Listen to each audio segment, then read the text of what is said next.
প্ৰচণ্ড গতিত আহি আছে ঘূৰ্ণীবতাহ ফেংগল 21 নৱেম্বৰৰ পৰা আৰম্ভ হ'ব পাৰে সংঘাৰ হ'ব ধাৰাসাৰ বৰষুণ সতৰ্কবাণী জাৰি ভাৰতীয় বতৰ বিজ্ঞান কেন্দ্ৰৰ অক্টোবৰত ধুমুহা ডেনাই ভয়াৱহ ৰূপ ধাৰণ কৰিছিল অলপ সময়ৰ ভিতৰতে ডেনাই তীব্ৰ কেট 1 ঘূৰ্ণীবতাহৰ ৰূপ লৈ বংগোপসাগৰৰ দাঁতিকাষৰীয়া অঞ্চলবোৰত যথেষ্ট বিধ্বংসী ৰূপ ধাৰণ কৰে 24 পৰা 25 অক্টোবৰৰ মাজৰ নিশা ধমৰা বন্দৰৰ সমীপৰ উৰিষ্যা উপকূলত ঘূৰ্ণীবতাহ ডেনাই সংঘাৰ চলাইছিল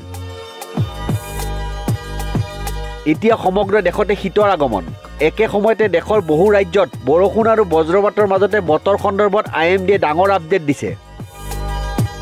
ভাৰতীয় বতৰ বিজ্ঞান বিভাগে পুনৰ ধাৰাসাৰ বৰষুণৰ আগজাননী দিছে 21 নৱেম্বৰৰ পৰা 23 নৱেম্বৰলৈ প্ৰচণ্ড ধুমুহা হ'ব পাৰে পুনৰবাৰ বংগোপসাগৰত আন এক ঘূৰ্ণীবতাহৰ ইংগিত পোৱা গৈছে কিন্তু বতৰ বিজ্ঞান বিভাগৰ প্ৰতিবেদন অনুসৰি এই ঘূৰ্ণীবতাহৰ ট্ৰেক আৰু প্ৰভাৱ ভাৰতৰ উপকূলত সম্পূৰ্ণ বেলেগ হ'ব বতৰ বিজ্ঞান বিভাগৰ আগজাননী অনুসৰি 21 নৱেম্বৰত আনন্দমান আৰু নিকোবৰ দ্বীপপুঞ্জৰ দক্ষিণে আনন্দমান সাগৰৰ ওপৰত ঘূৰ্ণীবতাহৰ সৃষ্টি হোৱাৰ সম্ভাৱনা আছে 22 পৰা 23 নৱেম্বৰৰ ভিতৰত এই ঘূৰ্ণীবতাহে ভয়াৱহ ৰূপ ধাৰণ কৰিব পাৰে এইবাৰ এই ঘূৰ্ণীবতাহে বিধ্বংসী ৰূপ ধাৰণ কৰিব শ্ৰীলংকাত IMDৰ প্ৰতিবেদন অনুসৰি নিম্নচাপ ক্ৰমান্বয়ে শক্তিশালী হৈ পশ্চিম আৰু উত্তৰ পশ্চিম দিশলৈ গতি কৰিব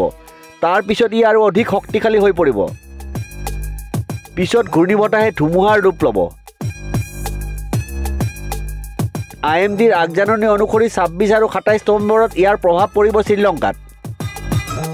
কিন্তু ইয়াৰ লগতে বতৰ বিজ্ঞান বিভাগে জনাইছে যে এই পৰ্যায়ত এই ঘূৰ্ণীবতাহৰ সম্পূৰ্ণ গতিবিধি আৰু তীব্ৰতা অনুমান কৰা সম্ভৱ নহয় অৱশ্যে ধুমুহা আহিব নে নাই পিছলৈ বুজিব পৰা যাব কিন্তু যদি ই ঘূৰ্ণীবতাহ হৈ পৰে তেন্তে এয়া হ'ব ঋতুৰ দ্বিতীয়টো ঘূৰ্ণীবতাহ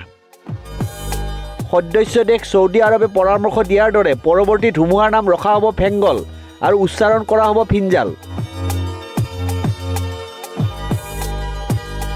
নিউজ ডেস্ক ৰিপৰ্ট নিউজ 13